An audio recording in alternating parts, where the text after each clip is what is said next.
என்ன பார்க்க போறோம்னு பார்த்தீங்கன்னா ஏபிசி மால்ட். ஃபர்ஸ்ட் நம்ம ட்ரை ரோஸ்ட் பண்றதுக்கு நான் பாதாம் 25 கிராம் எடுத்துக்கிறேன். நம்ம பிஸ்தாவும் 25 கிராம்ஸ் எடுத்துருக்கோம். முந்திரியும் 25 கிராம்ஸ் எடுத்துருக்கோம். ஒரு 4-5 ஏலக்காய் எடுத்துருக்கோம். இப்போ நல்லா டோஸ்ட் பண்ணி எடுத்துட்டோம். ஒரு ஆப்பிள தோல் சீவி எடுத்து வச்சிருக்கேன். அதை நம்ம இப்போ மிக்ஸி ஜார்ல சேர்த்துக்கலாம். பீட்ரூட்டும் ஒன்று நான் தோல் சீவி நறுக்கி வச்சிருக்கேன். 2 கேரட்டையும் தோல் சீவி பொடியா நறுக்கி வச்சிருக்கோம்.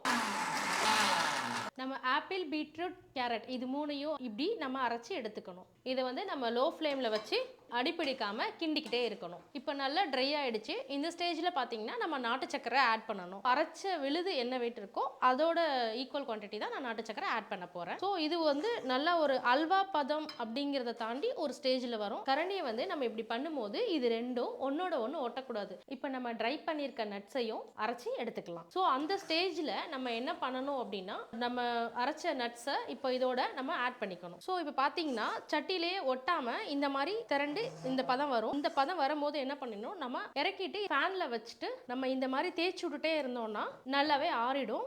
இந்த மாதிரி பதத்துக்கு ஒரு 3 ஹவர்ஸில் வந்துடும். நல்லாவே காஞ்சிருக்கும். ஸோ இதை நீங்கள் என்ன பண்ணணும்னா நல்ல மிக்ஸி ஜாரில் போட்டு இதை அரைச்சி நம்ம பொடி பண்ணி எடுத்துக்கலாம். இப்போ வந்து இதை நீங்கள் கொரப்பாகவும் இல்லாமல் ஒரு ஃபைன் பவுடரும் இல்லாமல் ரெண்டுக்கும் நடுவில் ஒரு பதத்தில் அரைச்சி எடுத்துக்கோங்க. நம்ம ஏபிசி மால்ட் ரெடி ஆயிடுச்சு.